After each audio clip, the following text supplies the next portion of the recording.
Everyone feared touching the alien queen's injured daughter, until one human doctor broke all the rules. The sun was a hammer in the sky, beating the Mojave Desert into a shimmering, breathless expanse.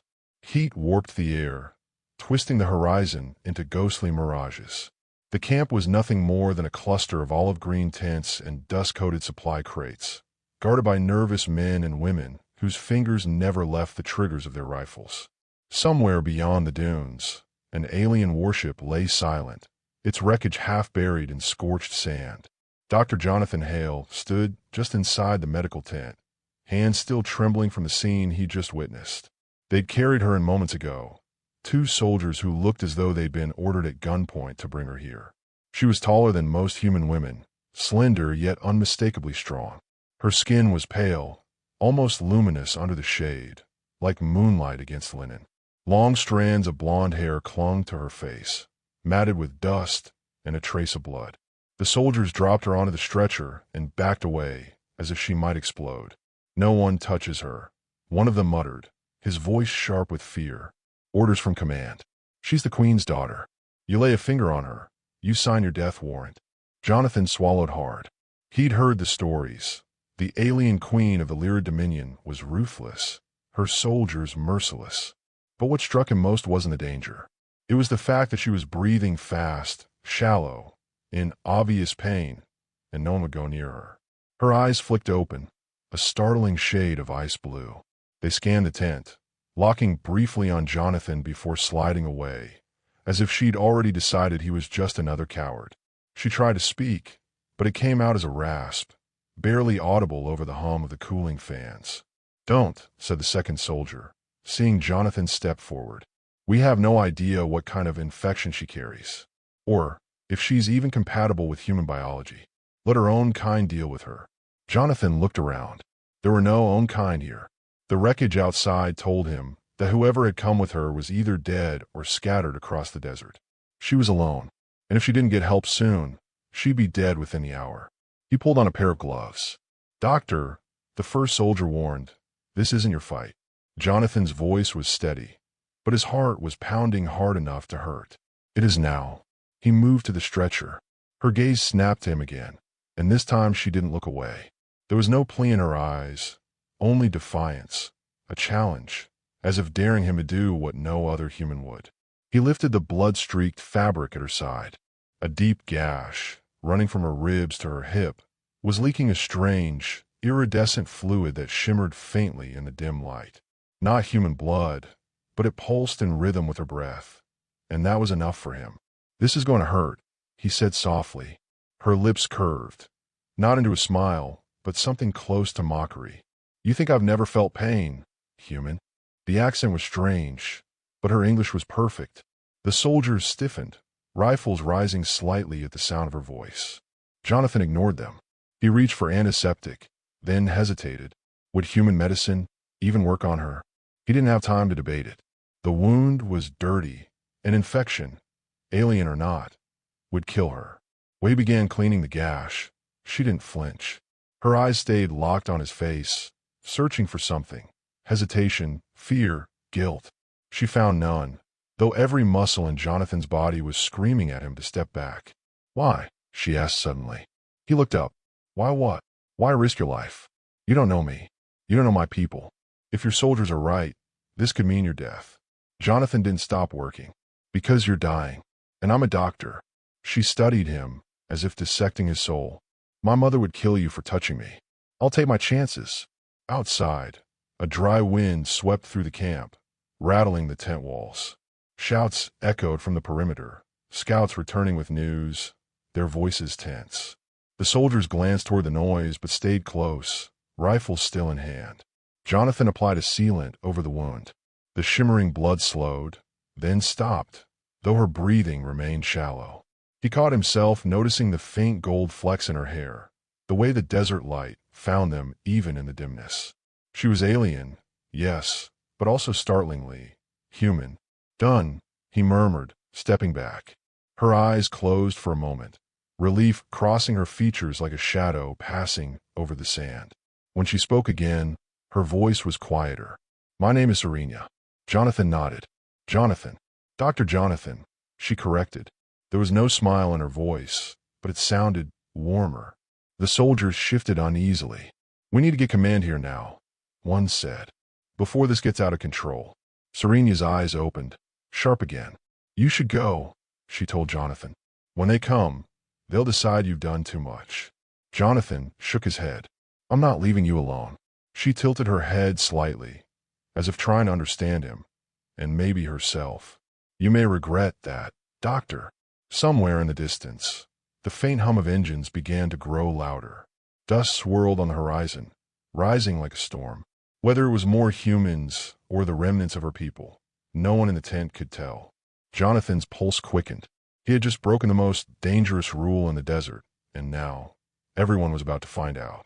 The risk emerges. Danger and cultural barriers sharpen. The sound of the engines was no longer distant.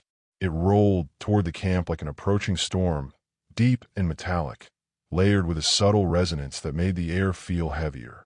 Jonathan recognized it instantly. Not the diesel growl of human vehicles, but something else. The kind of sound that made every soldier in the tent's perimeter stiffen and point their weapons outward. Lyrid craft, muttered the first soldier, voice tight. Serena's eyes flickered toward the horizon. Her lips parted slightly, and for the first time, Jonathan saw something close to vulnerability in her expression. Not fear, exactly, but a sharp awareness, like a chess player realizing the next move could cost the game. The tent flap burst open and Captain Whitaker strode in, dust clinging to his fatigues. His eyes locked on Serena, then narrowed at Jonathan. What the hell did you do, Doctor? Jonathan straightened. I kept her alive. You weren't authorized. She would have bled out. Whitaker's jaw tightened. He looked at the wound, the sealed gash glowing faintly beneath the transparent medical polymer. If command finds out you touched her, they'll court-martial me. I know, Jonathan said, cutting him off. But you can explain it however you like when she's stable enough to move. Serena watched them like a predator watching prey fight over scraps. You humans have a strange way of valuing life, she said, voice calm but edged. Whitaker ignored her, turning toward the tent entrance. We've got movement inbound from the north. Could be your people, could be scavengers, could be worse.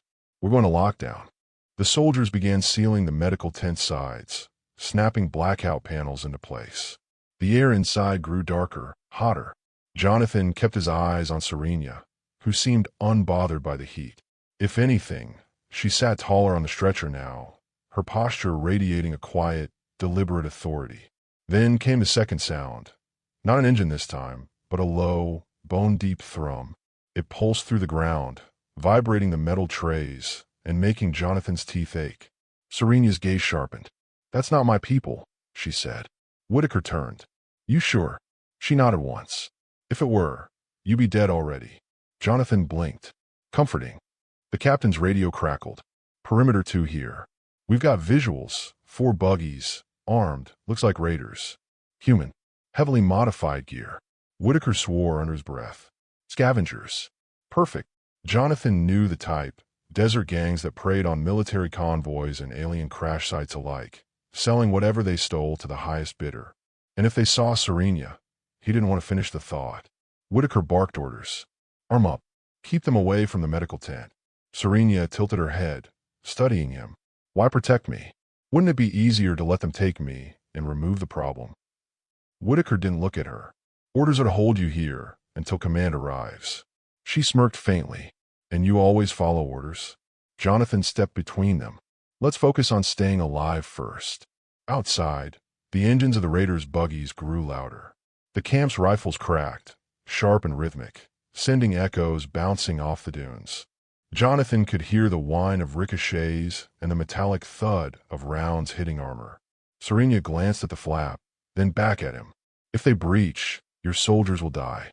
You sound very sure of that, Jonathan said. I'm sure of it, she replied, and in that moment, he believed her. The tent's blackout panel bulged inward suddenly. Someone had slammed into it from outside. Jonathan jumped back, heart hammering. Muffled shouts followed, then a deep, guttural scream that didn't sound entirely human. The soldier guarding the tent's entrance cursed, flipping the safety off his rifle. Whitaker moved closer, speaking into his radio, but the signal was breaking up in the interference. Serena's eyes never left Jonathan. "Untie me," she said. He froze. "You're not tied."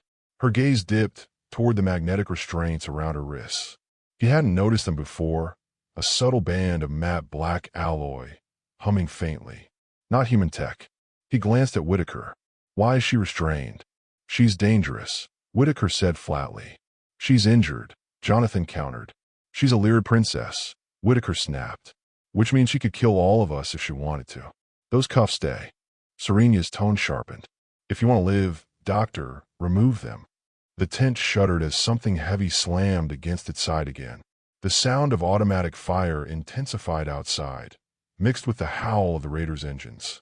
Jonathan's hands itched toward the cuffs, but Whitaker stepped forward. "Touch those, and you'll be in the brig before the raiders even get here." Jonathan met Serena's eyes. They were no longer cold, no longer mocking. They were urgent. "You have 10 seconds before they cut through," she said. Something deep inside him decided before his brain could argue. He reached into his med kit, pulled out a magnetic field disruptor meant for surgical tools, and placed it against the cuffs. They clicked once, then fell away. Whitaker swore. "Hell, what the hell?" The tent flap exploded inward, shredded by a raider wielding a jagged machete and a scavenged energy rifle. His mask was cracked, revealing skin burned and blistered from years under the desert sun. He raised a rifle toward Whitaker. Before Jonathan could even shout, Serena moved. One fluid motion, a sweep of her leg, a twist of her body, and the raider was on the ground, weapons spinning into the air. She caught it without looking and fired once. The blast tore through the blackout panel, hitting another raider outside. Jonathan stared. "You're still bleeding." She didn't answer. She was already moving toward the tent entrance, scanning the perimeter with predatory precision. Another raider burst through, and she drove the butt of the rifle into his chest, sending him sprawling. Whitaker finally snapped out of it. "All units. The alien is loose." "Repeat, the alien is." "Saving your life." Serena cut in coldly, dropping the empty rifle and grabbing a blade from the fallen raider. Jonathan's heart pounded as more figures closed in outside. The desert wind howled through the torn panels, carrying the stench of burning fuel. He realized two things at once. The raiders were going to break through the camp's defenses, and Serena was the only reason any of them might survive. The danger grows. Sacrifice looms on the horizon. The raiders came like a sandstorm. Fast, chaotic, and impossible to stop. They moved between the dunes in erratic bursts, using the wind and heat shimmer as cover. The camp's defensive line crumbled under the relentless assault. Jonathan stayed low beside the medical tent's overturned cot, his ears ringing from the constant gunfire. Through the dust and smoke, he could just make out Serena, a pale figure moving with terrifying efficiency. She was still wounded, but her movements carried a lethal grace, each step deliberate, each strike calculated. Whitaker barked orders into his comm, but static answered him more than his own troops did. Somewhere in the chaos, a fuel crate exploded, sending a fireball into the air and scattering soldiers and raiders alike. The blast heat slammed into Jonathan's face, the shockwave nearly knocking him over. "Doctor!" Whitaker shouted over the noise. "Get to the inner perimeter. Now!" Jonathan didn't move. His eyes stayed on Serena. She had just disarmed a raider with a flick of her wrist, twisting his weapon away and turning on another target without breaking stride. And yet, even in her ferocity, she kept glancing toward him, not as a commander might watch a subordinate, but as if making sure he was still alive. A shadow passed overhead. Jonathan looked up just in time to see a raider buggy cresting a dune, its mounted gun swiveling toward the camp. The barrel's glow built instantly, too fast for the soldiers to react. Jonathan's breath caught. Serena moved before anyone else could. She sprinted across the open sand, ignoring the rounds whistling past her, and leapt onto the buggy's side. Her fingers gripped the frame, and in one smooth motion, she tore the gun from its mount. The vehicle swerved violently, throwing its driver into the sand. Serena landed with the weapon in hand, the barrel still glowing. She swung it toward the largest cluster of raiders. A deep, thrumming blast split the air, sending a shockwave that knocked several attackers flat and sent others stumbling back in fear. For a second, Jonathan thought they might actually retreat. Then he saw the second wave. They weren't raiders. Figures emerged on the far ridge, tall, sleek shapes with armor that caught the sun like polished silver. Their movements were too precise, too deliberate to be scavengers. Jonathan's gut twisted. Lyrid soldiers. Serenia's people. The moment she saw them, her face changed. The predatory confidence softened, just for a heartbeat. "They've come for me," she said quietly, more to herself than to anyone else. Whitaker's head snapped toward her. "Good. Take your alien war back, where it came from." But Serenia didn't smile. "You don't understand. They won't leave witnesses." Jonathan froze. "You mean, they'll kill you all?" she finished. The Lyrid formation began its descent, their rifles raised. The raiders hesitated now, unsure whether to fight or flee. For a split second, the battlefield stilled, the kind of pause that comes before something irreversible happens. Jonathan's mind raced. "Then we need to move. Now." Serenia looked at him with something that might have been regret. "If I run, they'll chase. If I stay, you die." He stepped closer. "There's got to be another way." The sound of plasma fire answered him. Sharp, electric cracks that ripped through the air. The Lyrids had begun firing, cutting down both raiders and humans with ruthless efficiency. Whitaker roared at his troops to fall back, but the camp was already breaking apart. Jonathan grabbed Serenia's arm, ignoring the searing heat that seemed to radiate from her skin now. "We're leaving," he said firmly. She didn't pull away. "Follow me." They moved fast, ducking through the shredded remains of the tent and out into the open desert. The air was thick with smoke and dust, the ground littered with debris and bodies. Plasma bolts seared the sand inches from their feet, each one close enough to feel the heat on Jonathan's face. Serenia navigated the chaos with uncanny precision, weaving through it, as if she'd mapped every angle in her head. Jonathan stayed close, lungs burning from the exertion and the stifling air. They reached the far side of the camp, where the dunes rose steeply into the shimmering horizon. Serenia crouched low, scanning for movement. The Lyrids were methodical, advancing in a tightening formation. "They'll box us in," she said.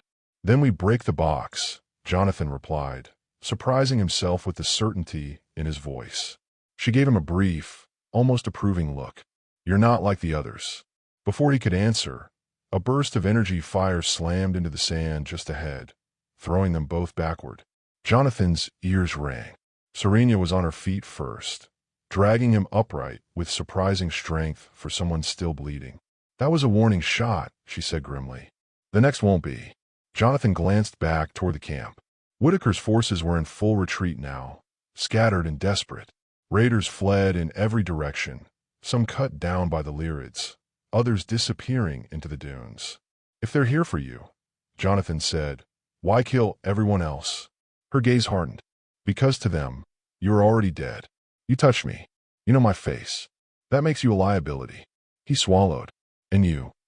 "I'm a symbol. They'll take me alive for now." Her words carried a weight that made Jonathan's stomach turn.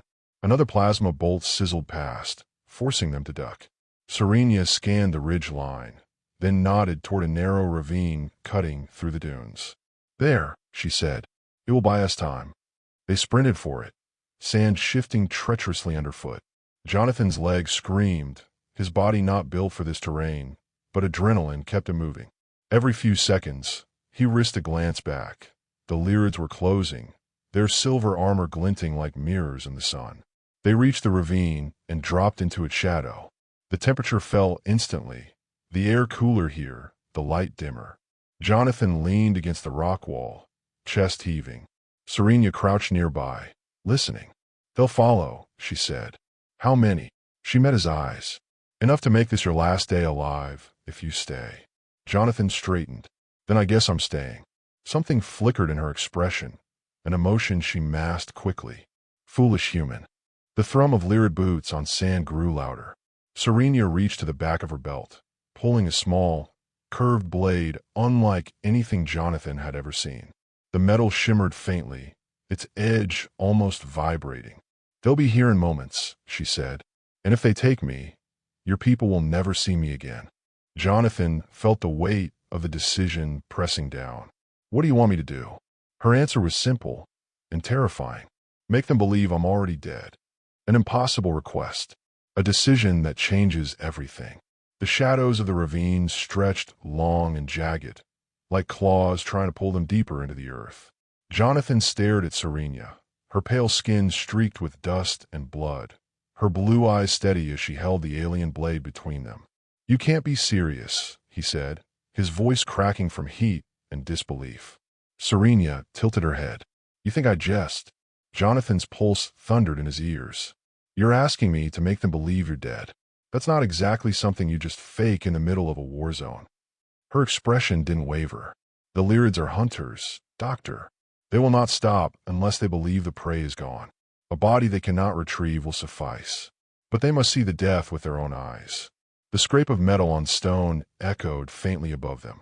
Jonathan's gaze darted upward. Silver-armored shapes moved along the ridge, shadows flickering as the sun caught the reflective plates. They were close. Too close. I'm a doctor, Jonathan said quietly. I don't kill people. You wouldn't be killing me, Serena replied. You'd be saving me. There was no time to argue. The Lyrids had begun their descent, boots grinding sand and rock in unison. Jonathan's throat went dry. Every instinct screamed at him to run, but something in Serena's eyes held him there. What they call my bluff, he asked. Then we both die.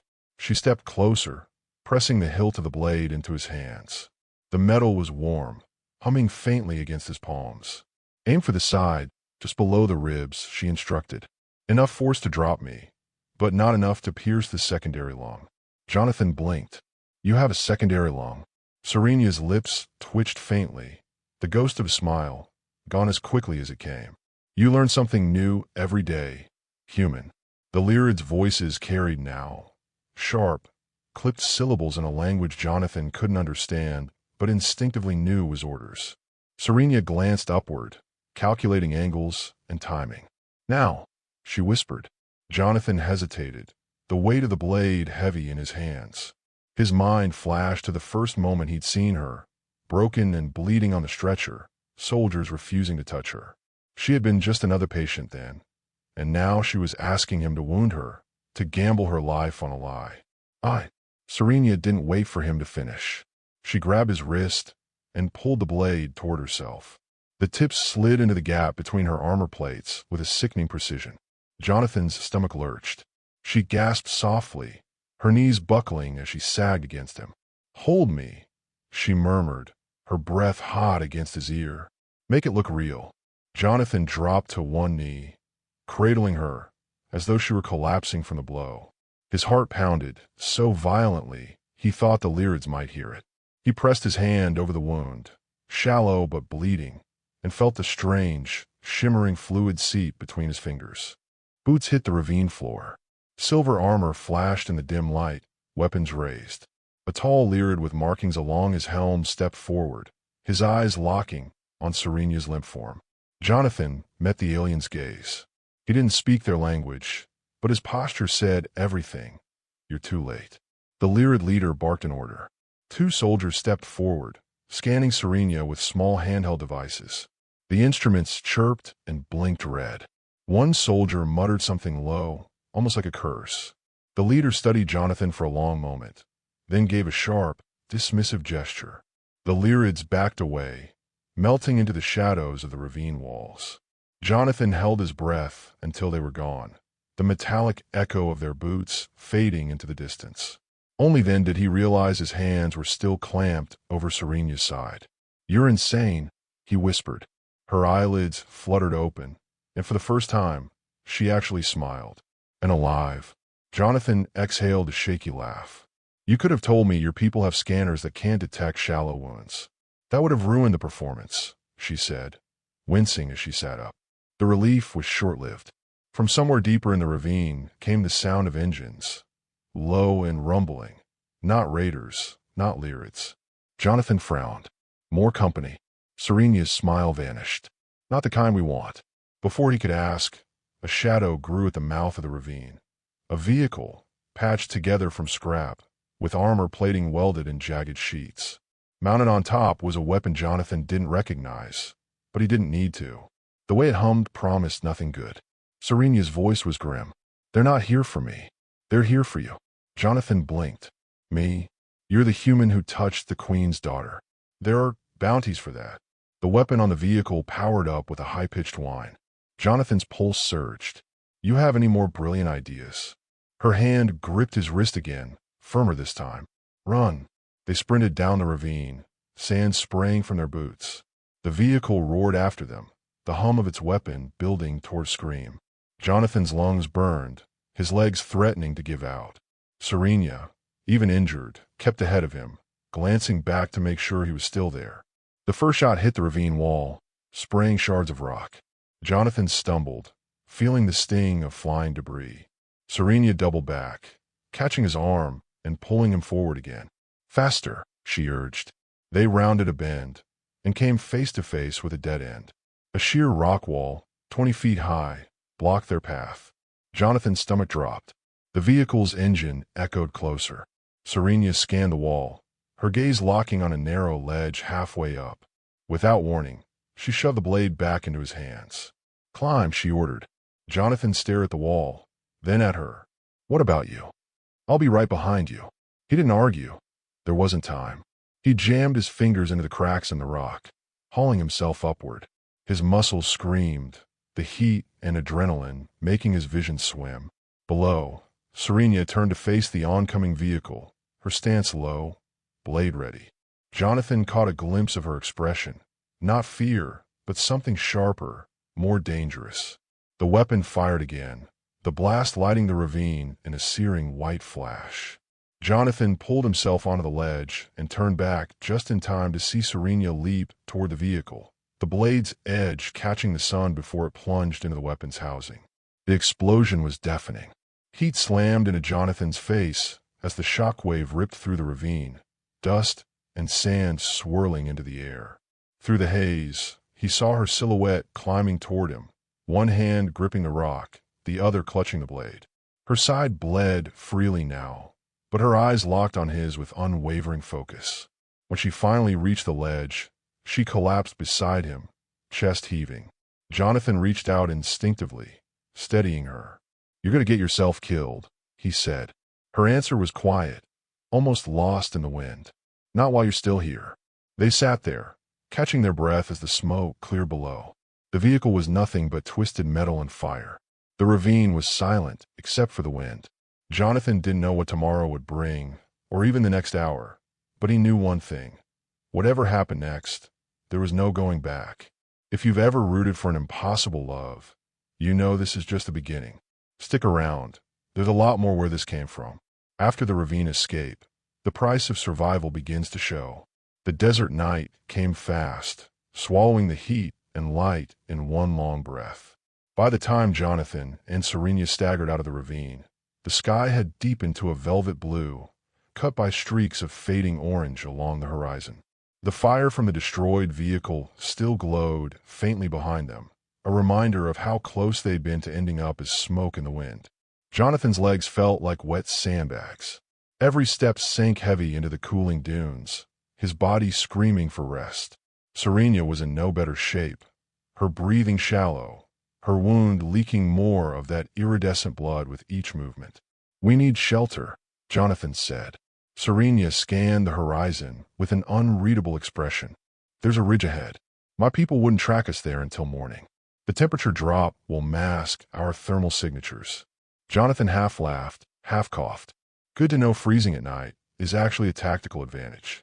They walked in silence for a few minutes, the only sounds their boots crunching sand and the occasional hiss of wind. Jonathan's mind wouldn't stop replaying what had just happened. The bluff with the Lyrids, the chase in the ravine, Serenia's leap onto the vehicle. "You could have died back there," he said finally. Her gaze stayed forward. "So could you." "That's different," Jonathan replied. "I didn't grow up with a target on my back." She glanced at him, one corner of her mouth twitching. "You do now." The words landed heavier than he expected. He wasn't just a doctor anymore. He was a marked man.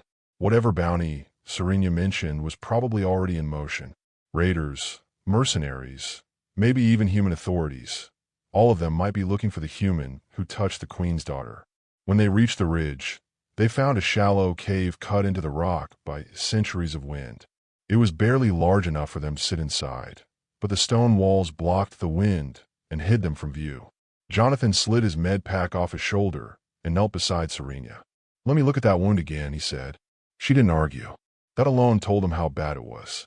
He peeled back the makeshift bandage, wincing at the sight. The shallow stab had stopped the bleeding earlier, but the sprint and fight had torn the edges open again. Her strange blood shimmered faintly in the low light, pooling in the cloth. Jonathan set to work with quiet focus. His hands moved on autopilot, cleaning, sealing, wrapping. "You keep this up, and you're going to need a transfusion," he muttered. Serena's eyes followed his movements. "That's not an option." "Why?"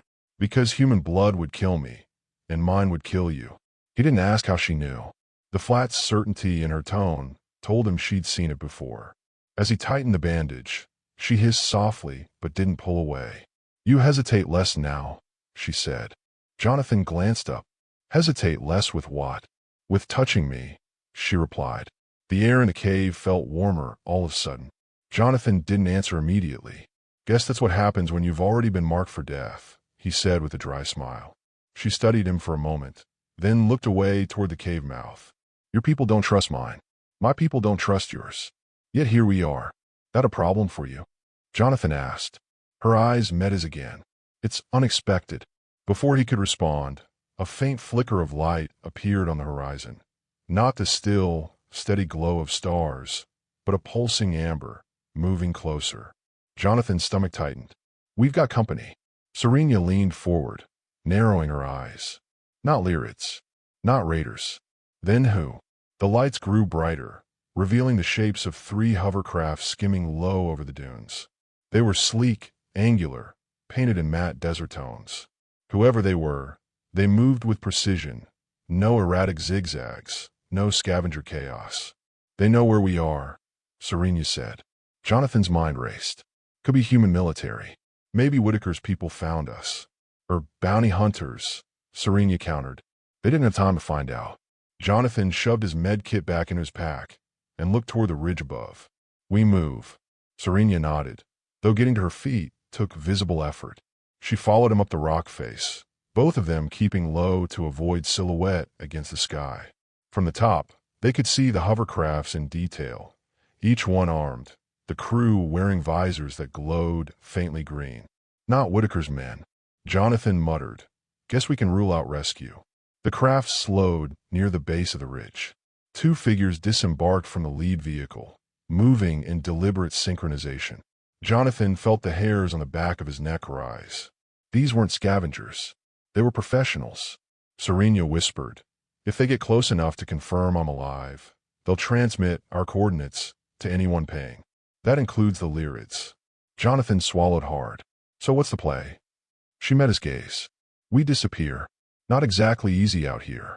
Her eyes flicked to the far side of the ridge, where the land dropped steeply into a darker expanse. "The salt flats. They'll lose our tracks there." They began the descent in silence, moving as quickly as Serena's injury allowed. Jonathan kept glancing over his shoulder. The hunters had split up, one climbing the ridge, the other circling toward their path. The wind picked up, carrying the faint hum of the hovercraft engines. Jonathan's heart thudded in time with each step. They were halfway down when Serena stopped abruptly. "What?" She pointed to the ground. Fresh tracks in the sand. Not theirs. The pattern was strange, a series of deep, evenly spaced impressions. Jonathan frowned. "What makes those?" "Something we don't want to meet," she said grimly. The sound reached them seconds later, a low, rumbling growl that seemed to come from everywhere at once.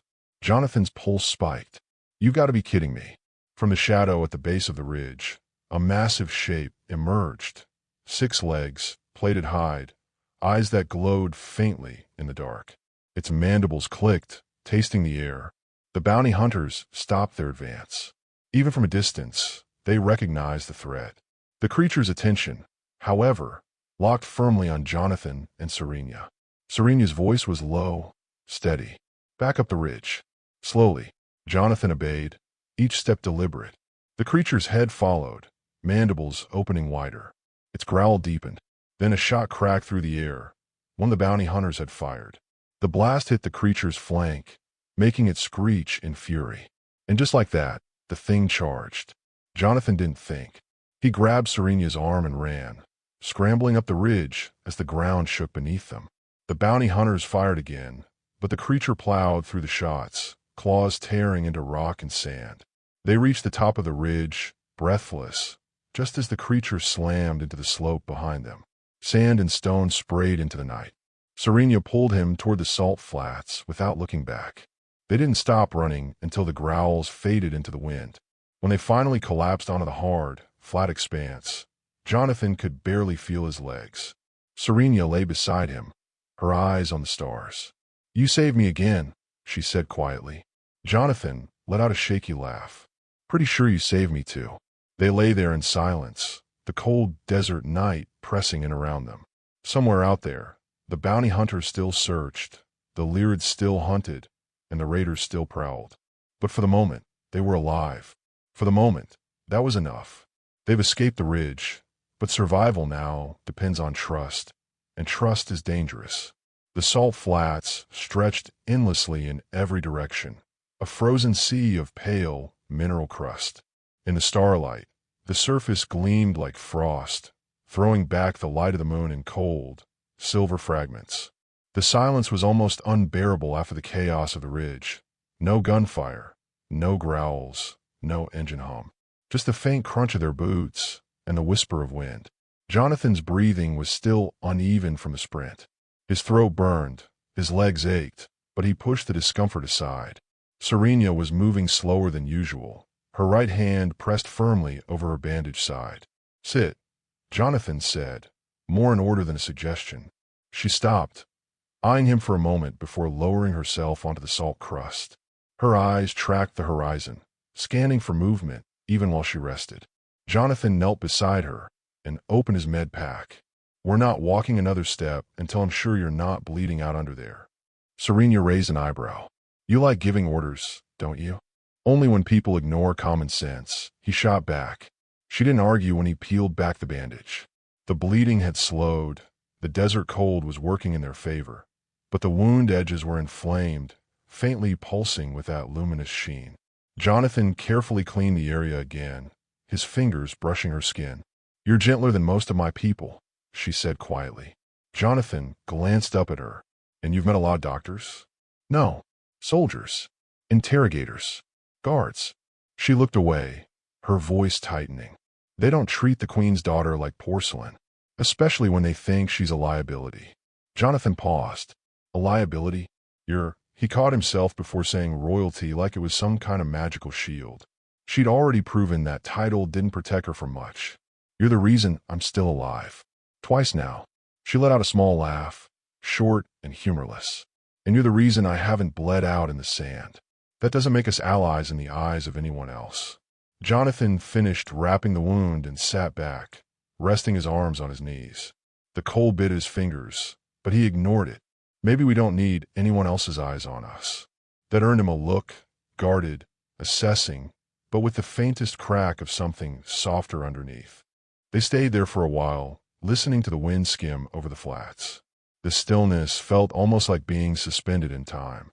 Jonathan found his gaze drifting toward her, the pale tone of her skin that almost passed for human, the golden hair that caught even the faintest starlight. The only giveaway that she wasn't from his world were her eyes, flecked with tiny particles that caught light like shards of glass, shifting subtly with each blink. "Back on your world," Jonathan asked, "what would you be doing right now if none of this had happened?" She considered the question.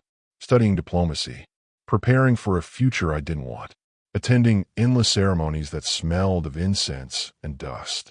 Her lips quirked slightly. "You?"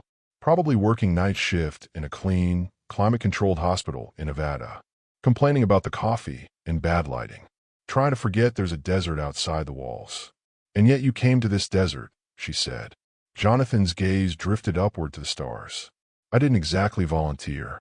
Got pulled into this mess when the Lyrid transport crashed near the research outpost. You were part of the wreckage I was sent to triage." Her brow furrowed. "That wasn't an accident." Jonathan met her eyes. You're saying someone planned it? She nodded. Someone wanted me out here. Far from my mother. Far from protection. The idea sat heavy between them. Out here, motives could kill faster than bullets. A gust of wind cut across the flats, sharper and colder now. Jonathan stood and offered her a hand. She hesitated for half a second before taking it, her grip strong despite her injury.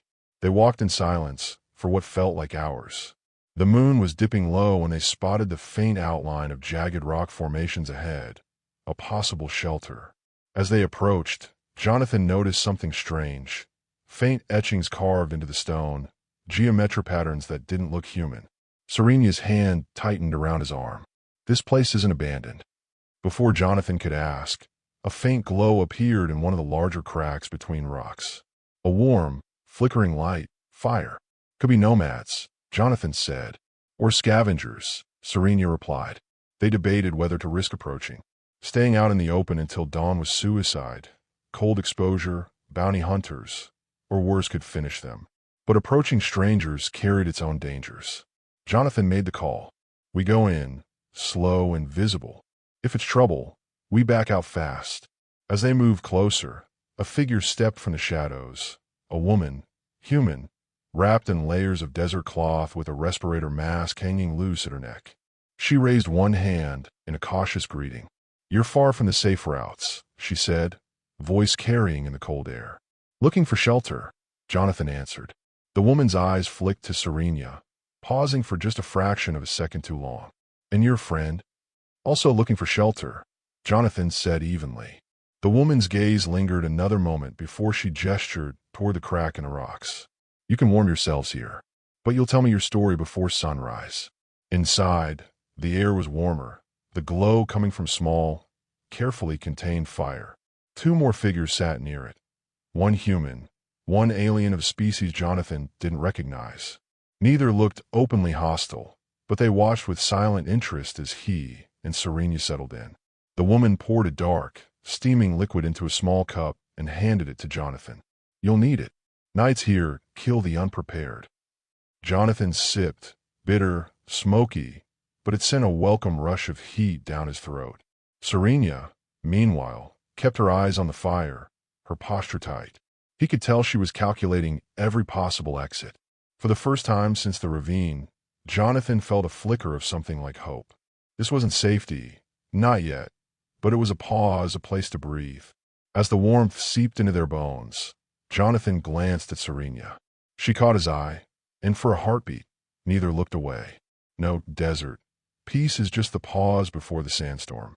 The fire's glow painted shifting shadows on the rock walls, but Jonathan's instincts wouldn't let him relax. He'd been in too many emergency rooms where the quiet before the crash felt just like this. The masked woman, who had introduced herself as Mara, kept her place near the entrance. Her eyes darted off into Serena, but she never asked the obvious question. Not yet. The other two stayed silent, only exchanging glances now and then. Jonathan was just starting to believe they might have stumbled into the rarest thing in the desert, neutral ground, when the sound came. A low, distant thrum. It was faint at first, almost blending with the wind. But the alien sitting by the fire stiffened immediately. Serena's head snapped toward the cave mouth. That's a hunter drone, she said, her voice low but sharp. Mara froze. Are they tracking you? Jonathan didn't answer. The way Serena's eyes narrowed was enough. She stood, already pulling the small dagger from her belt. The glow from her wound's strange luminescence seemed brighter now, as if reacting to the approaching threat. The thrum deepened, turning into a pulsing vibration Jonathan could feel in his chest. Then came the light, a sharp white beam slicing across the salt flats outside. It swept in a slow arc until it cut straight across the cave entrance. Everyone moved at once. Mara kicked sand over the fire, killing most of the light. The alien by the fire grabbed a rifle from the wall. Jonathan's hand went to his med pack, not because it held a weapon, but because if Serena went down, she'd need him ready. The beam lingered on the cave for a second too long. Then, with a high-pitched whine, it locked in place. They found us, Serena said. A crack of energy split the night. The front wall of the cave exploded in a shower of glowing shards, spraying the group with grit and fragments. Jonathan hit the ground, shielding Serena's head with his arm. The air filled with the scorched metal scent of energy fire. "Move!" Mara shouted. The alien with the rifle fired into the night, bursts of blue plasma lighting the salt flats. Jonathan grabbed Serena's arm, half pulling her deeper into the cave. But the drone didn't come alone. 3 figures in exo-armor emerged from the dust, their movements sharp and inhumanly precise. Their visors glowed crimson, reflecting the flickers of the dying firelight. "Bounty hunters," Serena said through clenched teeth. The first one raised a weapon, not a gun but something worse. A compression launcher. Jonathan shoved Serena behind a rock just as the weapon discharged. The impact hit the wall where she'd been seconds earlier, leaving a warped crater in the stone. The vibration rattled his teeth. The second hunter moved to flank them, but Mara's rifle barked in the darkness, cutting him down in a flash of blue sparks. The third, however, slipped past the defenders and headed straight for Jonathan and Serena. Jonathan's heart pounded, adrenaline burning through every nerve. He wasn't a soldier, but ER nights in war zones had taught him one truth. When the fight comes to you, hesitation kills. He grabbed a jagged shard of rock from the ground and, when the hunter lunged, drove it into the soft gap at the armor's neck. The figure jerked violently, weapon clattering to the floor. Serena, despite her injury, was already moving. She kicked the hunter's legs from under him, yanked Jonathan's makeshift weapon free, and rammed it in again until the crimson visor went dark. The thrum of the drone grew louder. "We can't stay here," Mara shouted over the noise. "They'll bring more." Jonathan scanned the room. The front entrance was exposed, but there was a narrow shaft at the back, barely visible in the shadows. "That way," he yelled, grabbing Serena's arm. She hesitated for a heartbeat, glancing at the alien who had fought beside them. "Come with us," she called. But the alien shook his head. "I'll hold him here." "Go." There wasn't time to argue. The last thing Jonathan saw before they plunged into the back shaft was the alien raising his rifle and stepping into the open, a spray of plasma, fire lighting the cave like lightning. The shaft was tight, forcing them to crawl in places. The sound of the drone's weapons faded slightly, but the heat in Jonathan's chest didn't. The knowledge that someone had just bought them time with their life. When they finally emerged into the cold night air again, the salt flats looked untouched. No sign of the chaos behind them. Serena dropped to her knees, breathing hard, her hair sticking to her forehead. Jonathan crouched beside her, gripping her shoulder. "You with me?" She looked up at him, eyes bright in the moonlight. "You didn't have to do that back there." "Neither did you," he said. For a moment, neither spoke. The desert wind hissed softly across the flats. Then Serena reached up, her hand brushing the side of his face. A rare, unguarded gesture that carried more weight than words. "Jonathan," she began, but her voice broke, and she shook her head. "We keep moving. We can't stop now." They started walking again, the horizon ahead impossibly far. But something had changed. The bond forged in fire and blood was now unbreakable, and the next fight would not find them as strangers. After fire, even the cold feels like a gift. The desert night was vast, a black ocean scattered with ice-cold stars. Jonathan's breath fogged in the chill, each exhale a small ghost that dissolved into the emptiness. Serena walked beside him in silence, her long blonde hair loose now, shifting with the wind. The adrenaline of the fight was gone, replaced by a bone-deep fatigue that tugged at every step. They had no clear destination, only the need to keep moving. Jonathan kept glancing over his shoulder, half expecting to see the red glow of visor, eyes cutting through the darkness. But there was nothing, just the whisper of the wind and the crunch of boots on salt-crusted sand. After an hour, Serena's pace faltered. Jonathan noticed her breathing was shallow again, the wound in her side leaking faint light through the torn fabric. He touched her arm. "We stop here," he said. She opened her mouth to protest, but her body made the decision for her. Her knees buckled, and Jonathan caught her just in time. He lowered her gently onto a flat slab of sandstone and dropped his pack beside her. "You're going to freeze," he murmured, already shrugging off his jacket to drape it over her shoulders. She looked at him with that strange mixture of pride and defiance she always carried, but the fight had drained her too much to argue. "You shouldn't waste your heat on me," she said softly. "Serena, you think this is just about keeping you warm?" he replied, his voice low but firm.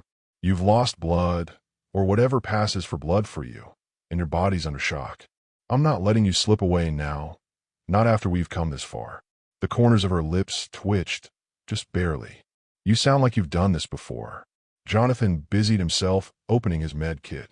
"More times than I wanted to. In war zones, desert towns, now alien deserts. Guess I have a type." Her eyes softened, always running toward the wounded. He gave a small, tired laugh. "Some people run toward the fight. I run toward the aftermath." As he cleaned the wound and applied a fresh sealant patch, Serena didn't flinch. Not from the sting, not from his touch. Her gaze stayed locked on him, steady and unguarded. "You could have left me in that canyon," she said finally. "No one would have blamed you." "Yeah, well," Jonathan said, adjusting the seal so it sat flush against her skin, "I would have blamed me." For a moment, neither of them spoke. The desert's silence wasn't empty. It felt like a blanket around them, muting everything except the sound of their breathing. Jonathan leaned back, scanning the horizon. "We need shelter before sunrise. The temperature swing will." He stopped. Serena had reached over and taken his hand, not with urgency, but with quiet intent. "Thank you," she said. It was just 2 words, but they carried more than gratitude. They carried trust. Jonathan nodded once, not trusting his own voice to keep steady. "Get some rest. I'll keep watch." She hesitated, then lay down on her side, using his jacket as a pillow.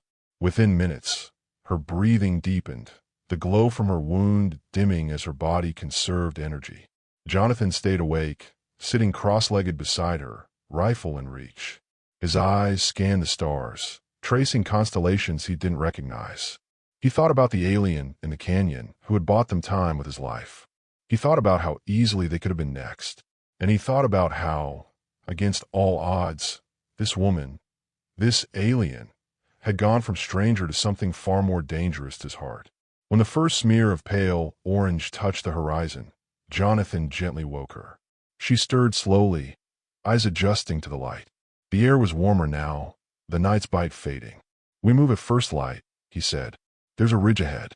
If we can reach it, we might spot a route to the safe zone you mentioned." She sat up, wincing slightly. "And if we can't, then we make one," he said, offering her his hand. She took it. The desert stretched before them again, endless, merciless, yet strangely beautiful. And for the first time since this began, Jonathan didn't feel like they were running away from something. They were running toward something. Some scars never fade, and maybe they're not meant to. By midday, the desert heat pressed down like a living thing. Jonathan's shirt clung to him, every step stirring tiny dust devils that swirled away across the pale sand. Serena kept pace beside him, though her gait had shifted. No longer the cautious shuffle of someone just surviving, but the determined stride of someone who knew where they needed to go. They had reached the ridge just as planned. From the top, the land stretched in rippling dunes and jagged stone outcroppings. But far to the northeast, a shimmer caught Jonathan's eye. It wasn't a mirage-like dance of heat over sand. It was steadier, more deliberate.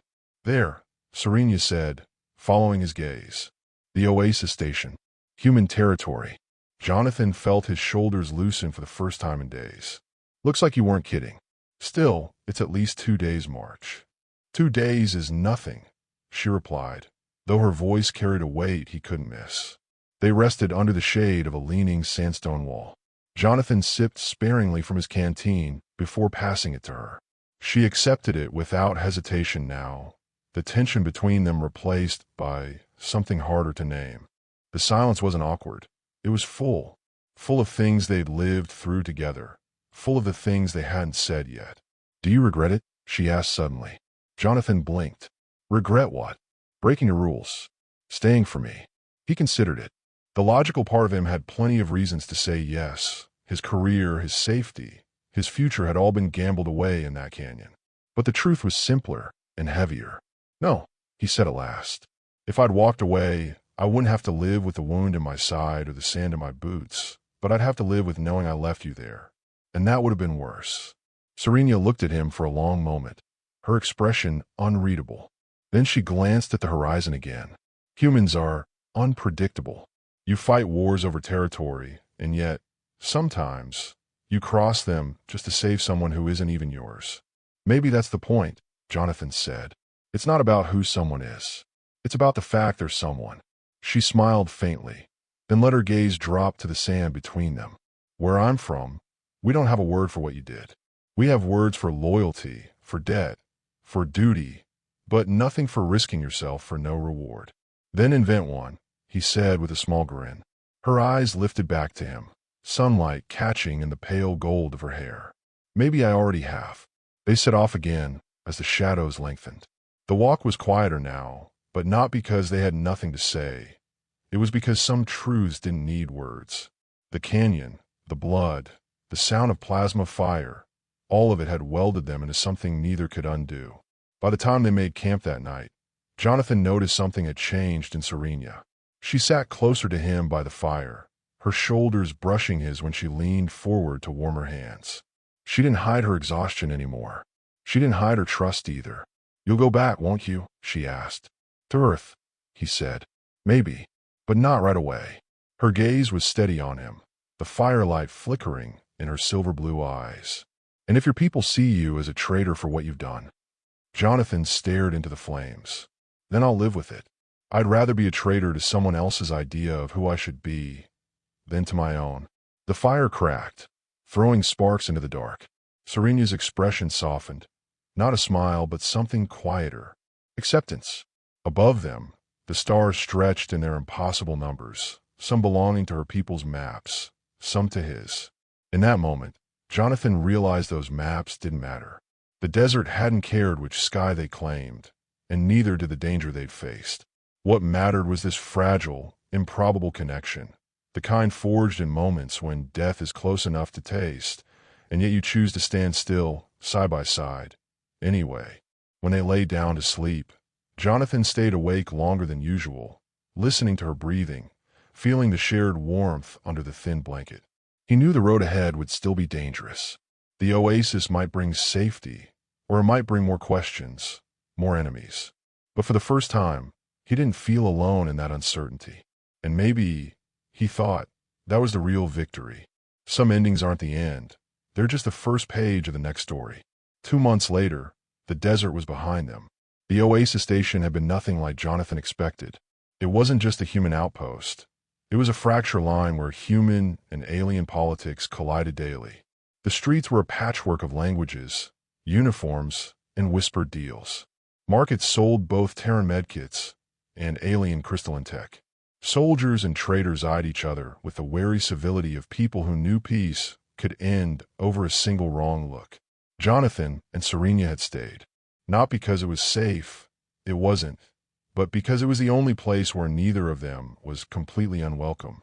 Jonathan had found work as a field medic for both sides, the kind of job where saving a life sometimes meant stepping into the middle of a firefight. Serena had taken on the role of translator and negotiator, her lineage as the daughter of a queen, making her both a respected voice and a dangerous target. They lived in a narrow apartment above a repair shop.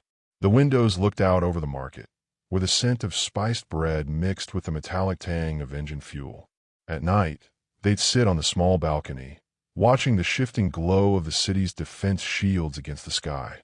That evening, Jonathan leaned against the railing, a mug of bitter coffee warming his hands. Below, the market was thinning as traders packed up for the night. Serena stepped out beside him, her hair loose and catching the neon light from a sign across the street. "They're saying your name in the lower district again," she said. Jonathan smirked without looking at her. "That's rarely a good thing. This time it's gratitude," she said. "You patched up one of the miners from the outer dig. His family won't stop talking about it." Jonathan took a sip of coffee. "Guess I'm predictable." She leaned on the railing beside him, her voice softer now. "You could leave, you know. Go back to Earth. You'd have a career again. A safe one." He finally looked at her, really looked at her. The pale skin, the gold hair, the way her eyes still carried the reflection of desert nights and too many close calls. "I told you before," he said. "I'd rather be here in the mess, with you than anywhere else without you. Serena's lips curved, just barely. Then maybe you really are one of us. A low rumble shook the balcony, distant, but enough to make the rail vibrate. Jonathan's body tensed automatically, scanning the skyline. A column of smoke rose from the eastern wall of the station. Trouble, he asked. Serena's eyes narrowed. Always. Jonathan set down his mug and grabbed the med pack waiting by the door. Serena was already pulling on her boots. There was no hesitation, no discussion. They moved as one, down the stairs, through the narrow alleys, toward the sound of shouting and the sharp, ugly scent of burning metal. They didn't know if this was the start of another war, or just another night in the station. But Jonathan knew one thing. Whatever came, they'd face it together. And somewhere in the chaos of the crowd, he caught the faintest trace of her hand brushing his. Not by accident. If you've ever believed that even the most impossible connection can survive the harshest deserts, you'll find more stories like this one right here. Leave your thoughts below, share it with someone who loves a good fight for love, and subscribe for the next journey.